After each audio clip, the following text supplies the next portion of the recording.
Hello, everyone. Let's get a look at the fountain.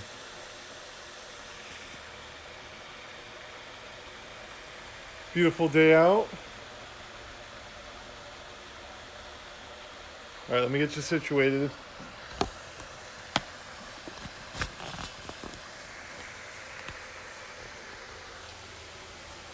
Today is Wednesday, September 14th, 2022,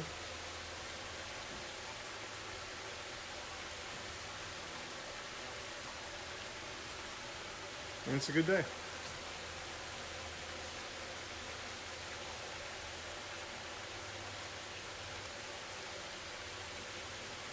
We left off with Methuselah and Matthias struggling to figure out the ins and outs of a puzzle.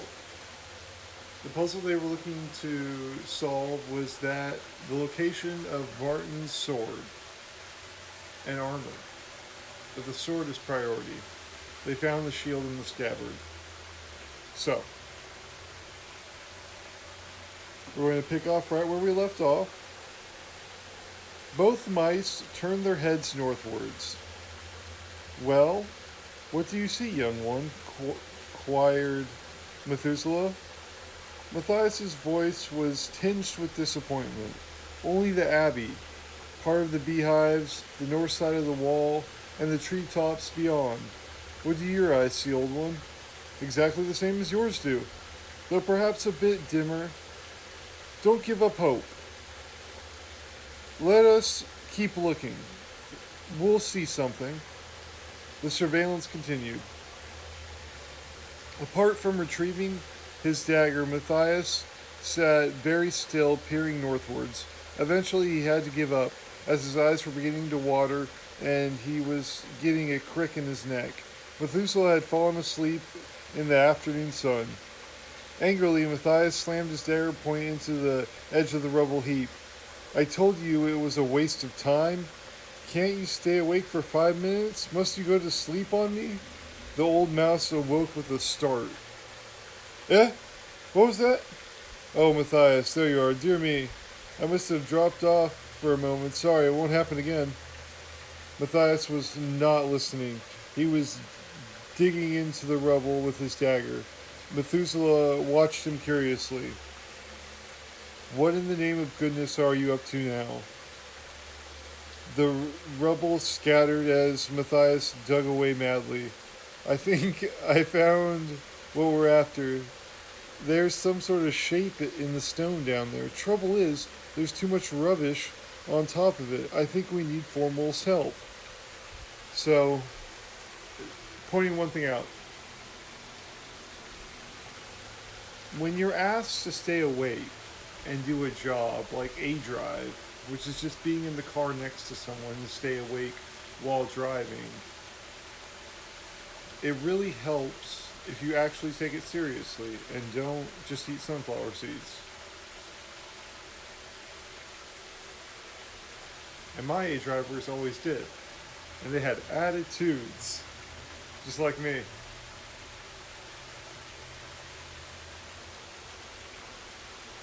Formal and his team arrived panting, with Matthias running ahead. The moles collapsed on the rubble beneath hard.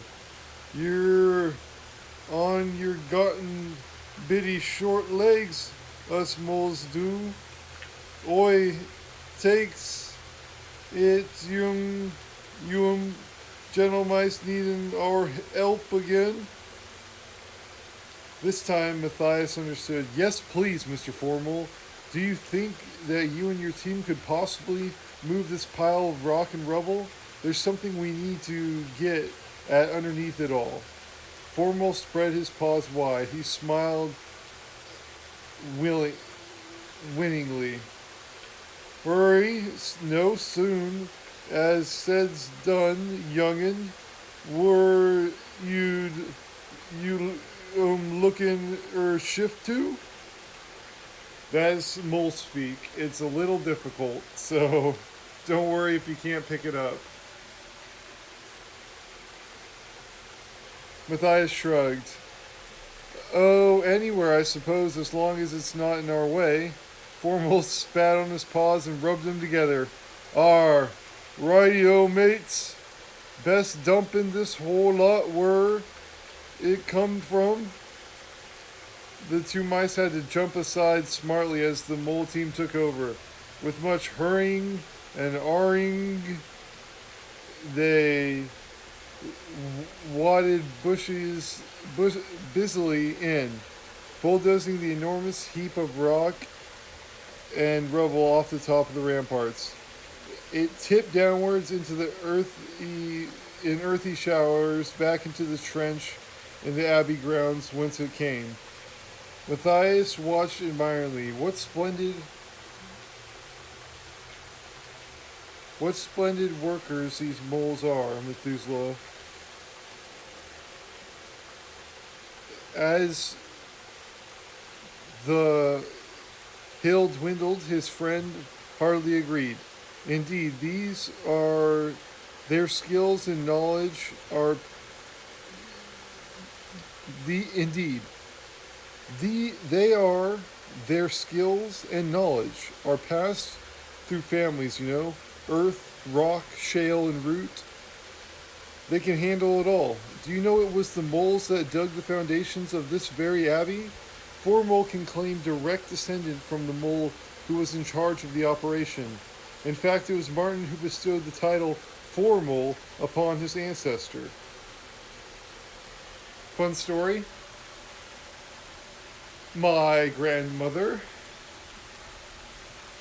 promoted someone who shot rounds from the sky, from air to ground.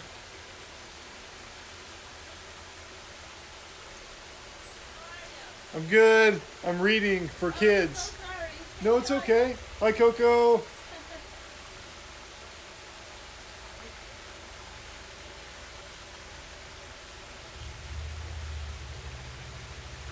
That was my neighbor.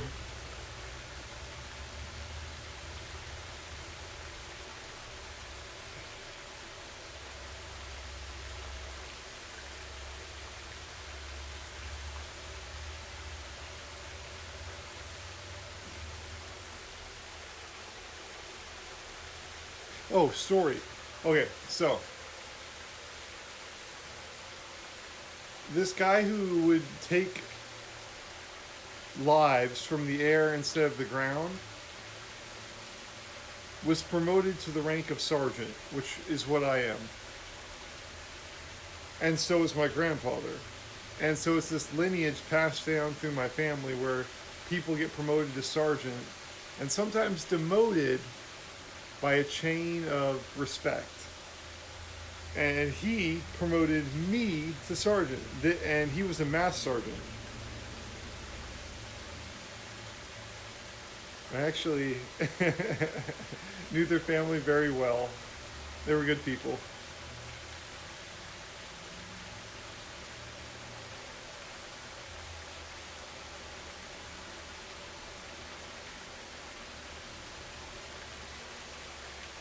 Are good people, not were. Okay. Bestowing the title of Formal. Formal and his team arrived panting. Nope, we just read that.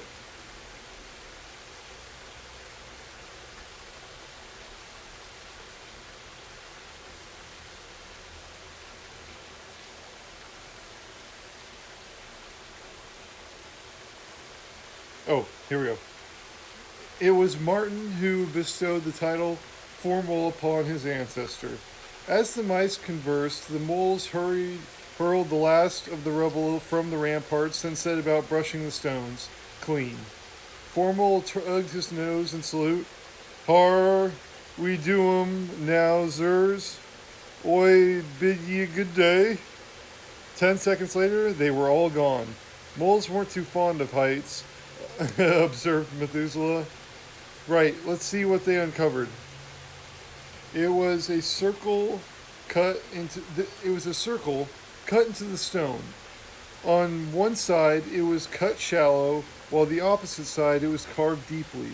The center was domed with two slots graven into either slope.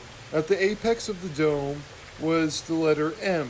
Beneath it were carved 13 small circles, each with a smiling face on it.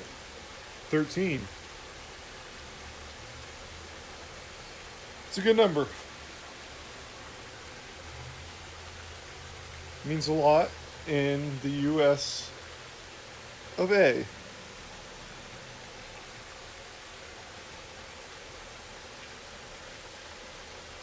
Constance came rambling along the wall, checking on the road beneath. Hello there, you two. Are you staying up here all day? You'll miss afternoon tea if you don't hurry. There'll be precious little left with 3 squirrels, 3 voles, and Basil Stag Hare as our guest. Studying the carvings, Matthias waved absently at the badger. You carry on, Constance. We'll be down shortly. The badger's natural curiosity was aroused. She came over and stood between the two mice. After a curious glance, she threw up her paws in mock despair.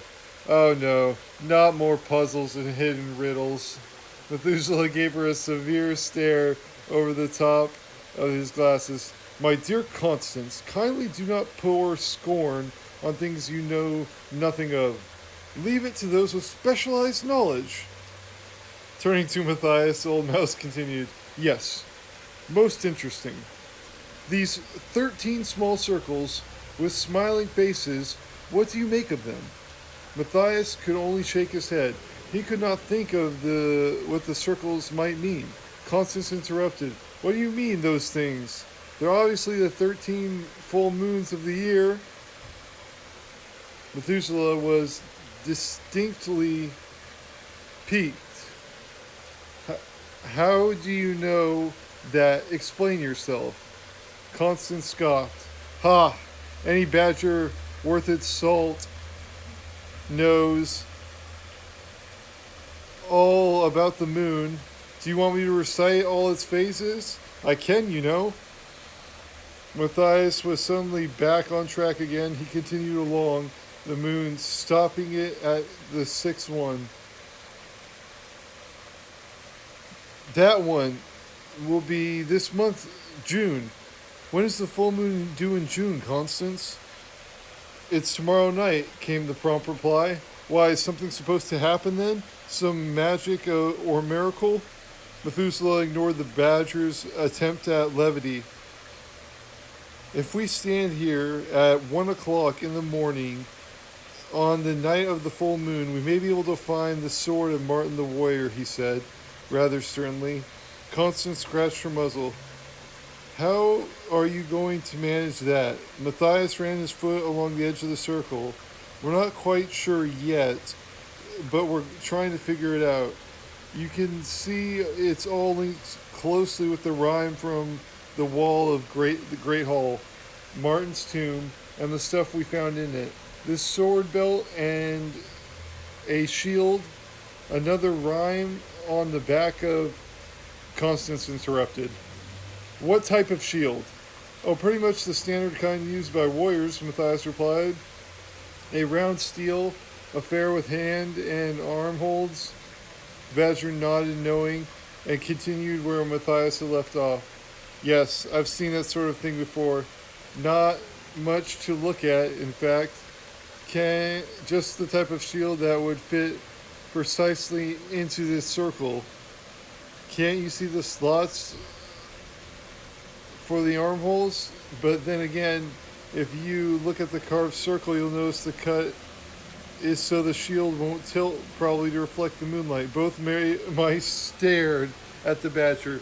There was an awe and respect upon their faces. Matthias shook her paw with great ceremony. Constance, wonderful badger, old friend, do not worry about afternoon tea. You just sit yourself down right here, because I am personally going to bring you the largest, most delicious tea that has ever been served within the walls of this abbey. The warm red stone ramparts rang to the echo of 3 friends' delighted laughter. Wow. Constance is so smart.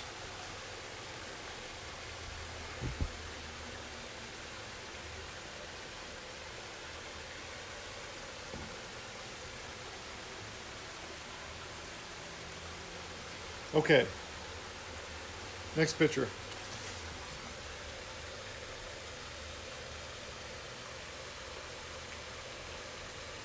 That either looks like the church or the abbey from above.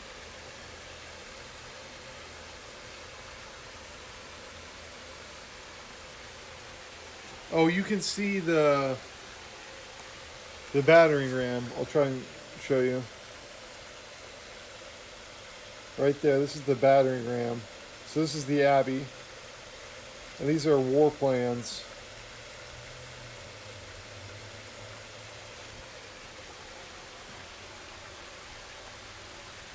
I can't remember the name, but they used to do them in the sand. They would make a map of everything that you would look at on the terrain, and we'd all like discuss it and memorize it with whatever we could, and then they'd destroy it. But you would go into with like a 3D model. We would build one.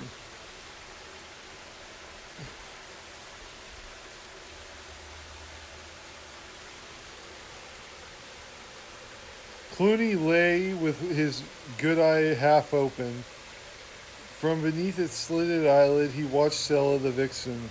The sly old devil was definitely up to something. He was certain of it. Clooney had secretly questioned Fangburn about the conversation that had gone on between Stella and her son. There was no doubt in it. The foxes were trying to dupe the warlord. Clooney had cursed Fangburn for 20 different kinds of idiot. Fancy not being able to read and allowing Stella to write a message. Imagine letting Chicken Hound to go free without first reading the scroll. It, if he had been a little fitter, he would have personally slain his oafish captain. But as it was, Clooney kept silent about it. Even if Stella was playing a double game, he needed the fox's healing powers to regain his health and strength. Meanwhile, Clooney the Scourge made his own counter-espionage moves. He allowed Stella to administer his wounds, but he secretly stopped taking the herbs and potion to help him sleep.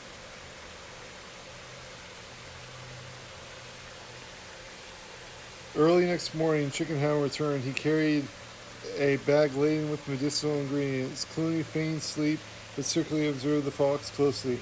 They nodded and winked at each other quite a bit.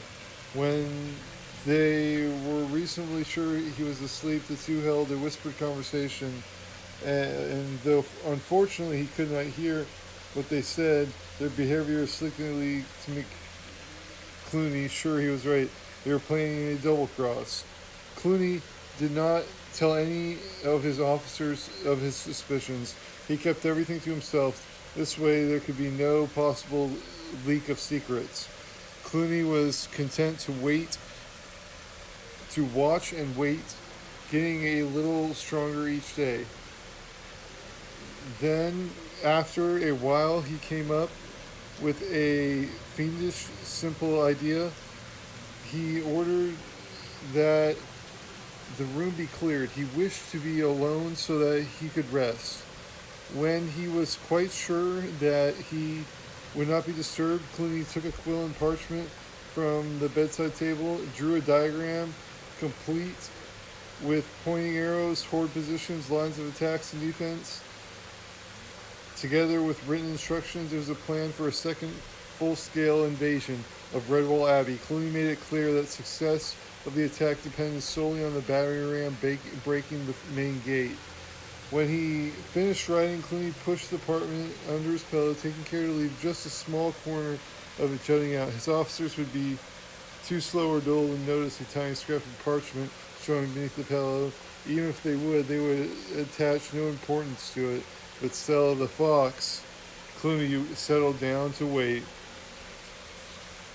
Redtooth, and Fangburn returned with their captive guests an hour later. Clooney stretched himself luxuriously and yawned.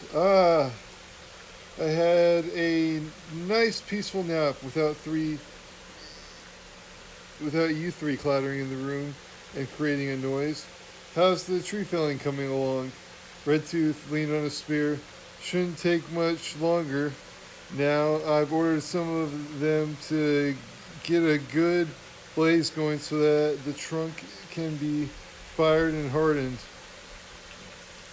Clooney flexed his injured tail slowly.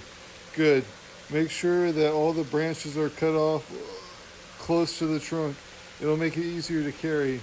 Now, Fox, about changing these bandages and giving me something to make me sleep tonight. The stuff you gave me yesterday wasn't much use. I was tossing and turning for hours before I got any rest. Stella made a sweeping civil curtsy. Now that my son has brought my new ingredients, I can certainly give you medicine to help you sleep, sir. I guarantee you'll go off like a bug in a blanket, if you pardon the expression, sir. Just as long as it gets me to sleep, said Clooney, smiling inwardly. That night, Clooney allowed Redtooth and Fangburn to guzzle their fill from a cask of barley wine that had been found in the church cellars. He gave Stella permission to drink also. Clooney watched as the fox pretended to drink as much of the barley wine as the rat captains. While she was doing this, Clooney also pretended to take his sleeping medication. Clooney and Stella continued to pantomime, neither letting a drop pass their lips. It was late night. Clooney joined in the snores of his drunken officers. The room was comfortably warm. A lone candle flickered in its socket. Clooney felt the pillow moving slightly. Stella was taking the bait. Clooney gave a big imitation snore and smacked his lips contentedly. Someday he must learn to play chess. He bet himself he would be unbeatable. Clooney made a wager with himself that the plans would be back safely tucked under his pillow by morning, and Stella would have an accurate copy of them hidden away somewhere. Now he would catch a few hours' sleep. No doubt the mice would be interested to learn of his scheme to attack the main gate with a battering ram. They would strengthen the gatehouse and deploy the main body of defenders to the immediate area. Clooney would laugh out loud. While they were defending the gate, he would be tunneling under the western corner of the Abbey wall.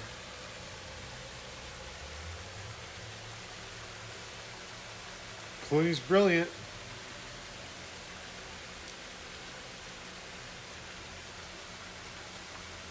Here's our next chapter.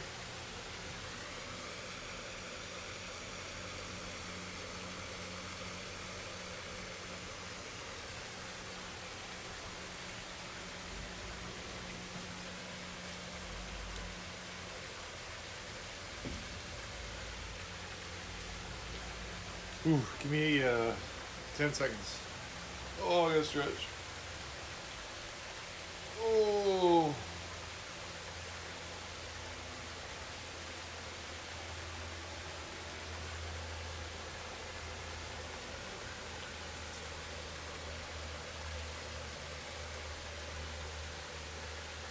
The deep, warm, brazen voice of the Joseph Bell tolled across the tranquil meadows, its echoes fading in the leafy depths of Mossflower Wood. It was 11 o'clock on the night of the full moon. Inside Cavern Hall, the candles burned bright. Most of the defenders and Redwall mice had retired to their beds. Those who preferred to stay awake were gathered by invitation of Matthias and Methuselah to a party supper. All who attended wished them well on their quest. Abbot Mortimer took the floor. My friends, Redwall mice and honored guests, we are here gathered tonight not only to pay tribute, but to add our heartfelt good wishes to Matthias and Brother Methuselah. May they have success and fortune in their venture this night, and may our abbey soon be enhanced by the restoration of the sword that belonged to Martin the warrior. The abbot took his seat among the cries of, "Hear, hear, hear, hear." There was much paw shaking and fur patting. Matthias felt deeply honored, but very impatient. The hourglass had to empty twice more before the crucial time he awaited. He stole a sideways glance at his companion. Methuselah could hardly stop his eyelids from drooping. The hard work they had done, combined with the nervous tension, were beginning to tell upon the old gatehouse keeper. Matthias nudged him gently. "Wake up, old one. If you're tired, I'll help you to your room. Constance and I can take the shield up to the threshold. You get a good night's sleep. We'll tell you about it in the morning." Lesson about that. They say it's your circadian rhythm, and it's when you go to sleep and you wake up. And you want to at least do something repetitively with your life at some point. And for at least an amount of time you could repeat with other ventures. It doesn't have to be a job, it could be teaching, it could be volunteering.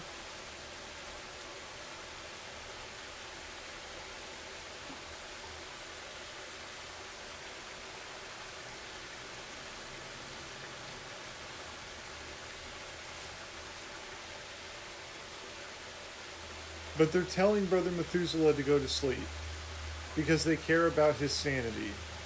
They want him to be able to think tomorrow. And you won't be able to think very well for school or anything if you don't get good sleep. If you only need 2 hours of sleep every night, more power to you. If you need 8 hours of sleep every night, that seems pretty normal. Just do your best with it.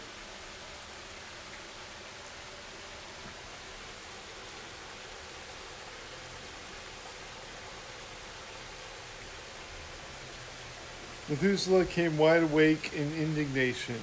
"You'll have nothing of the sort, young scallywag. I could give you a 10-second start and still beat you to the top of the wall. Do you want to try me?" Constance coughed and spluttered a candied chestnut. She roared with laughter.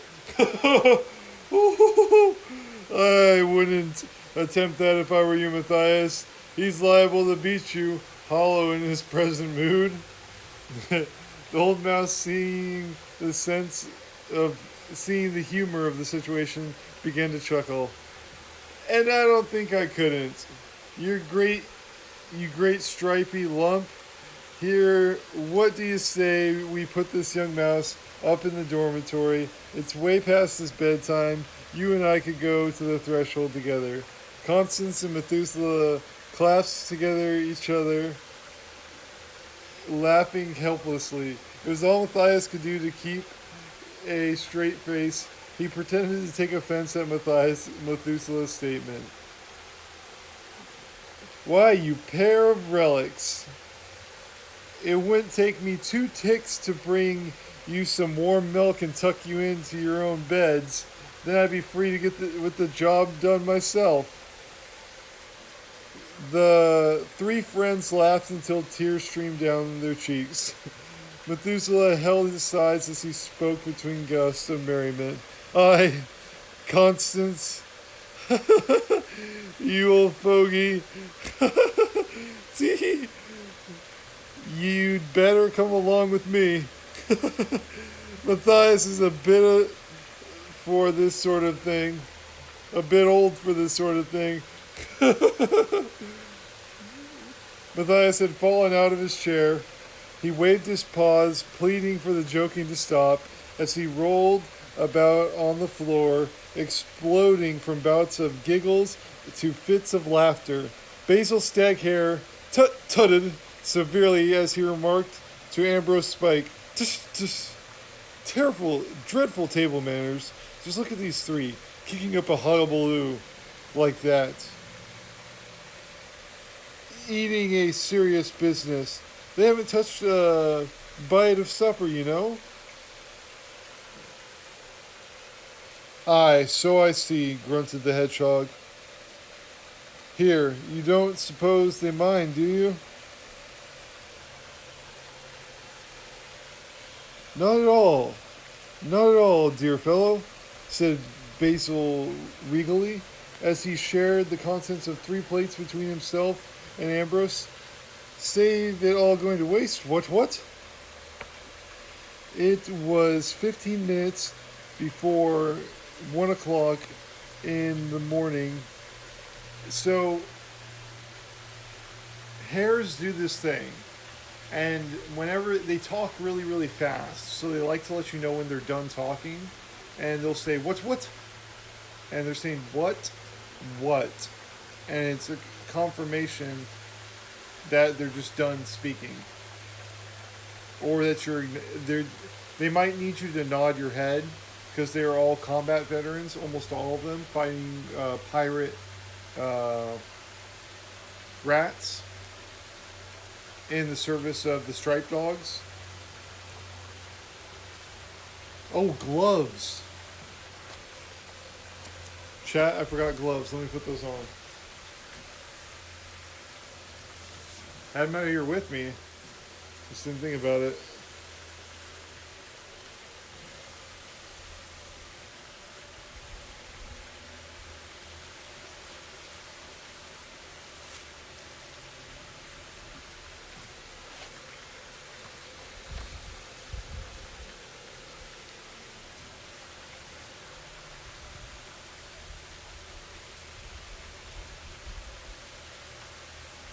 Saves it all going to waste. What? It was 15 minutes before 1 o'clock in the morning. Three figures closed the Abbey Gardens as the moon broke from behind a drifting cloud bank.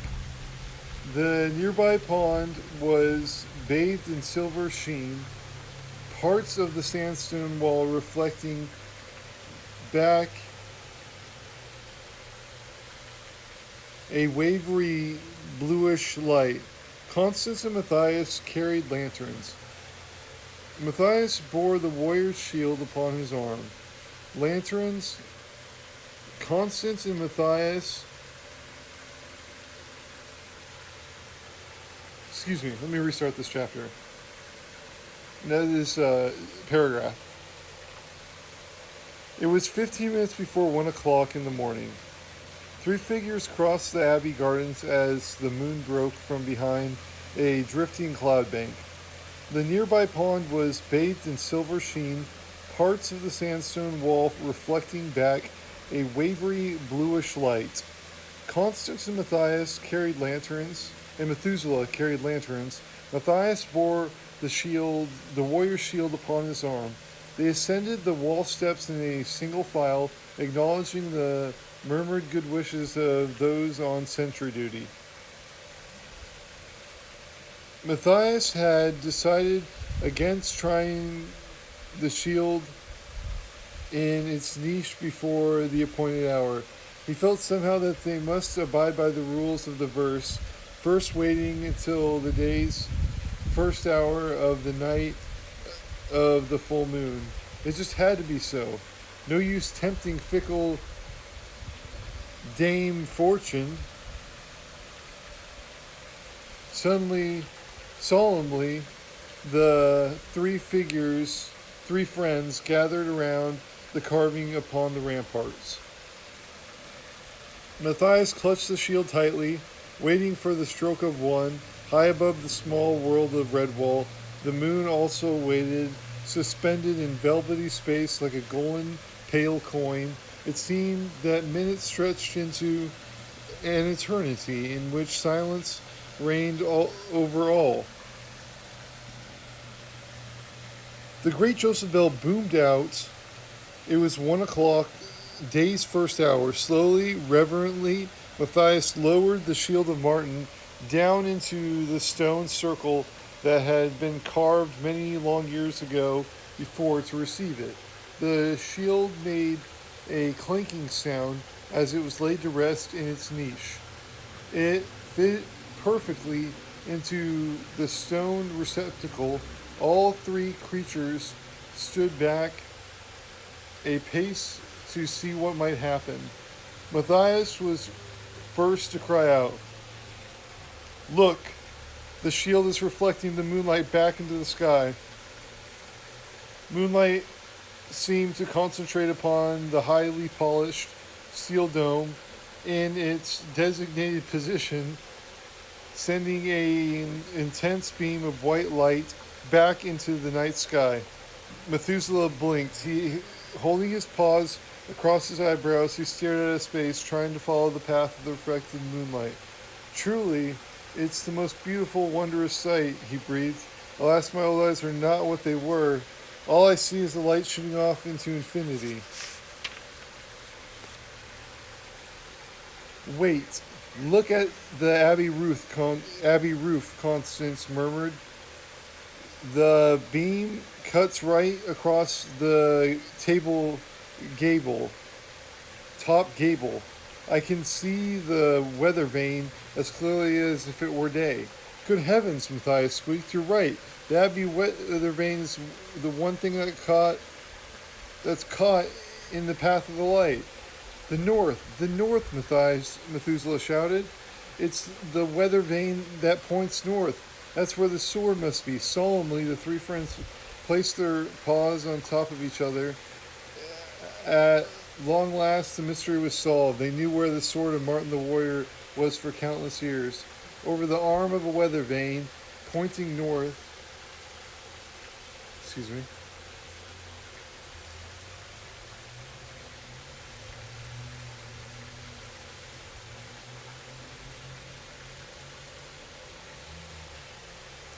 However, it was three disconsolidated creatures that sat down to early breakfast. After a few hours fitful sleep, they encountered a major problem: how to get the sword down. "What a pity we haven't got 30 or 40 extra long ladders that we could tie together to reach the roof," muttered Constance. "Oh, do be quiet, Constance," Matthias grumbled.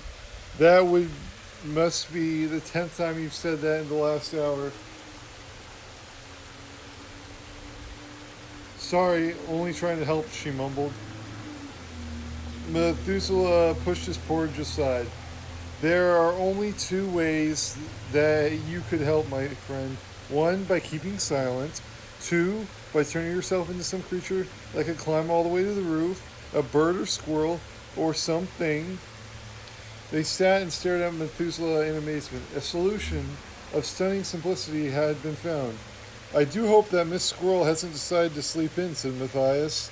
She'll need an early start if she's going to make it back by lunchtime." Miss Squirrel, oh, Jess, as she liked to be called, was only too pleased to oblige her friends from Redwall. Having been given instructions to Matthias, Jess told at the base of the immense abbey, the squirrel performed at what looked like an intricate acrobatic dance followed by several cartwheels at lightning speed. "She's just limbering up," Mr. Squirrel explained to Matthias. A large crowd of mice and woodlanders had gathered to witness the epic ascent.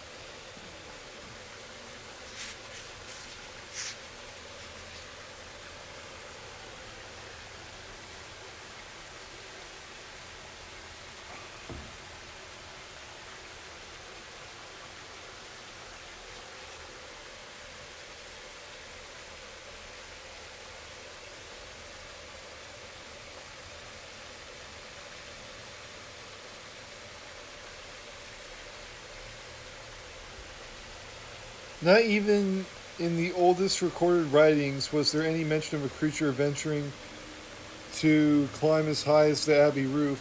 It was as a most formidable task, for the roof soared to nearly twice the height of the bell tower. Jess elbowed her way along the throng. She kissed Mr. Squirrel, patted her son Silent Sam upon the head, and then took her paws with Constance. Matthias and Methuselah, what a brisk, cheery matter. She scooped up a handful of soil, rubbing it into her paws to give her extra gripping power. Lovely day for a climb, she remarked offhandedly. Then away she went, paw over paw, up the massive Abbey face. The lower wall, with its arched sandstone window frames, held no difficulties for the tough squirrel. She climbed with speed and alacrity, lifting herself over the gutter with a neat flick of her bushy tail. Jess clattered across a small slate side roof. She was temporarily lost to view at the start of the second stage. As she came into sight again, the watchers could only help but notice the climb was more difficult. Progress was slower. Miss Squirrel clapped her paws and called out, "Are you all right there, Jess?" Lifting her tail around a projecting gargoyle, Jess shouted, "Well, I'm making headway, my dear. The stone, though, it's a bit rough on the old paws and claws. Not like old wood and tree bark." Chins went up, heads tilted back, and the crowd followed the ascent of the plucky Jess Squirrel. By the time she seemed to the watchers to be rapidly diminishing in size as she forged onwards, Formal, who was never too keen on heights, covered his eyes with a paw. "Grr, my dearie, dearie me, she looking on, owl bird, always up there. Nay, I'm afeard to look." Although Matthias had to agree with Formal, he continued looking upwards.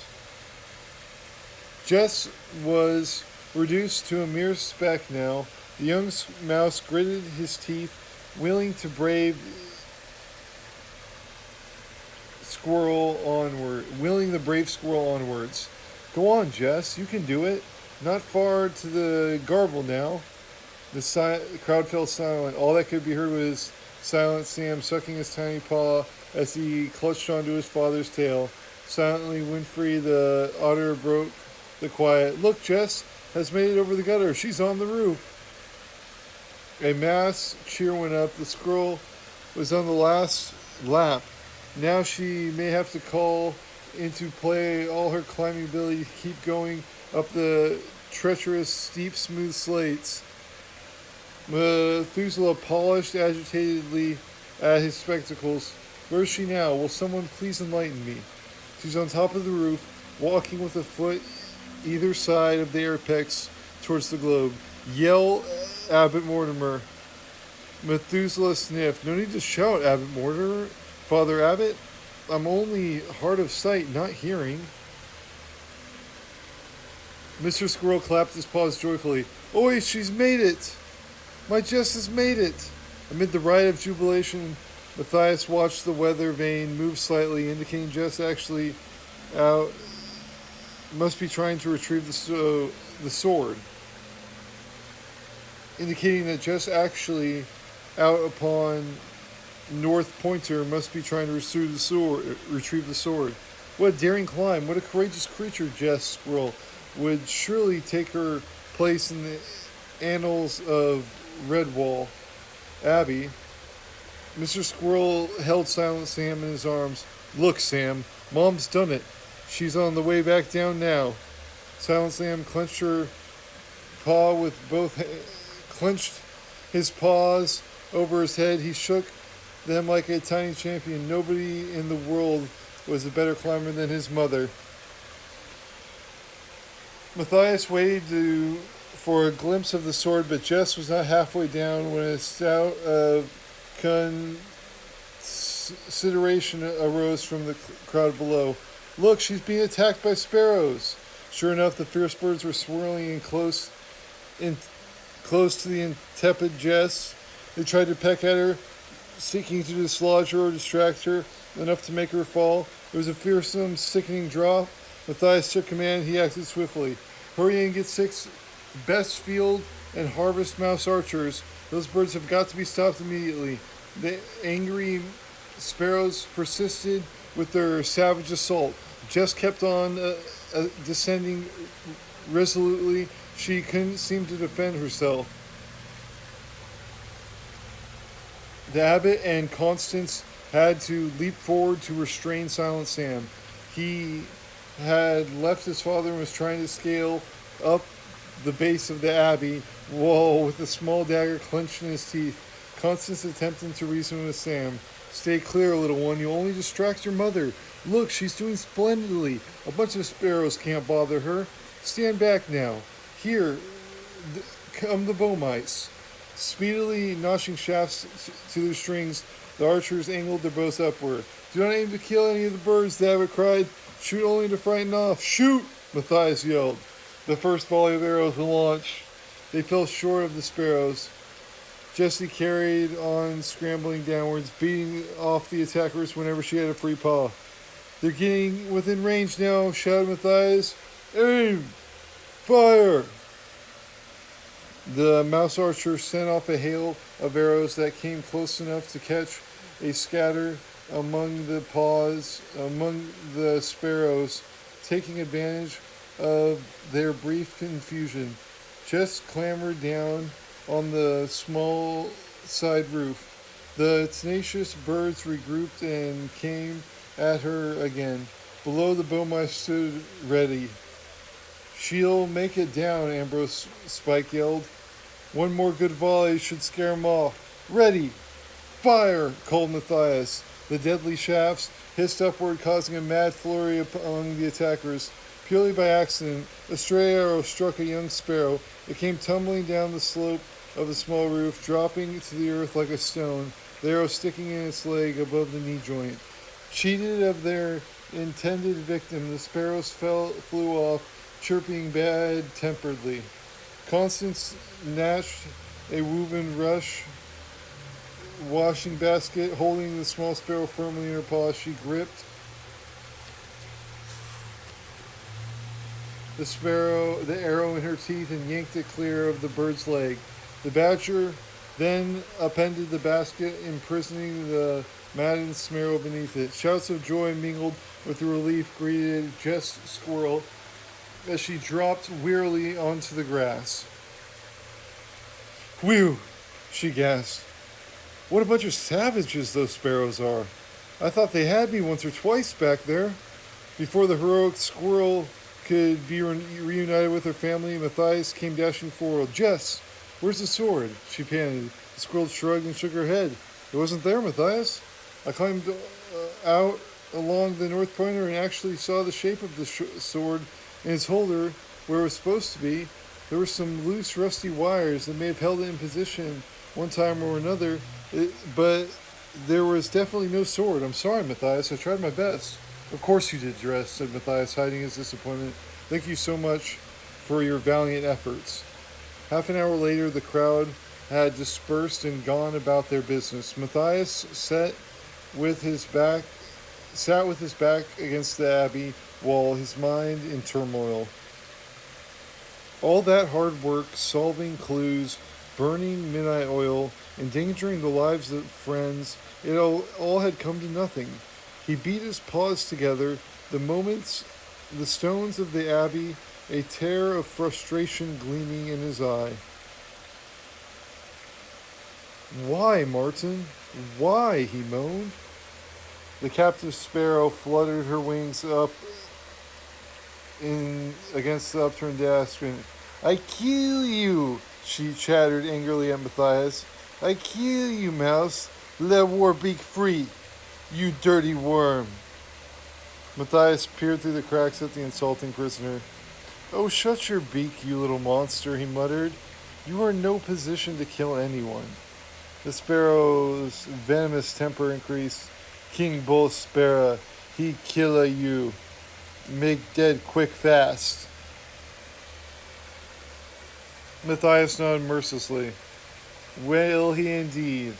Well then, tell King Thingamagummy, if you should bump into him again, that you've met Matthias the warrior, and I don't kill that easily, my bad-tempered little friend. The last sentiment sent the young sparrow off into a veritable dance of rage. Mouse no friend of Warbeak. Kill it. Matthias tapped the basket with his foot. Listen, Warbeak, if that's your name, you better improve your temper or you'll find yourself without food to eat or any medical attention. So if I were you, I would sit quietly for a while and think about that. Matthias spun on his heel and marched off, the enemy sparrow's chirps ringing in his ears. No want of food? No want attention? Warbeak sparrow, all brave killed. Matthias sighed wearily. There was no talking to some greasers. Excellent.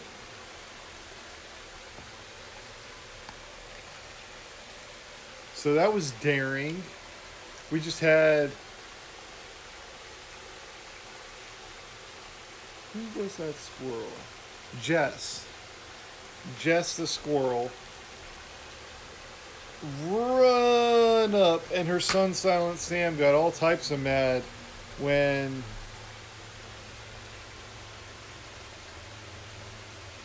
the sparrows started attacking. This was a great stream. We covered 2.5 chapters, give or take.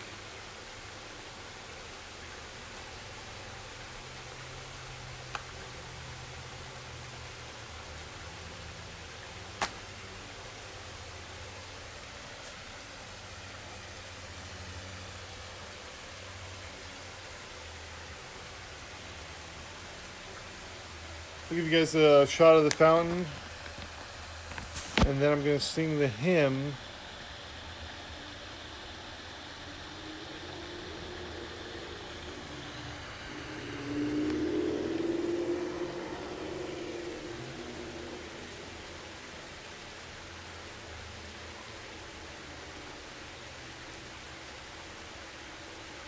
From the halls of Montezuma to the shores of Tripoli, we fought our country's battles in the air, on land, and the sea.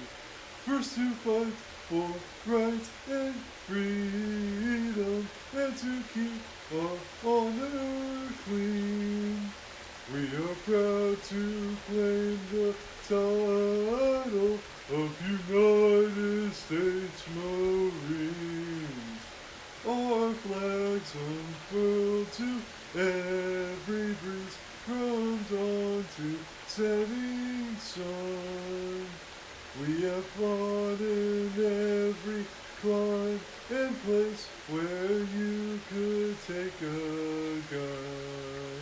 In the snow of far-off northern lands, and in sunny tropic scenes, you will find us always on the job, the United States Marines.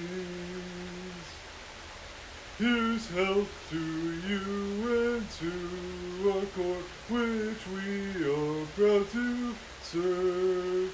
In many a strife we've fought for life and never lost our nerve.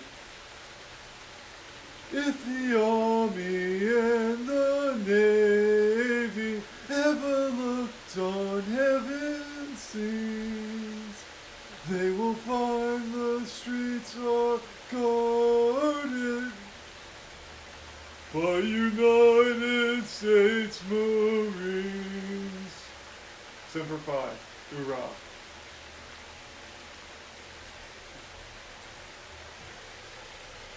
Chat, it's been a pleasure.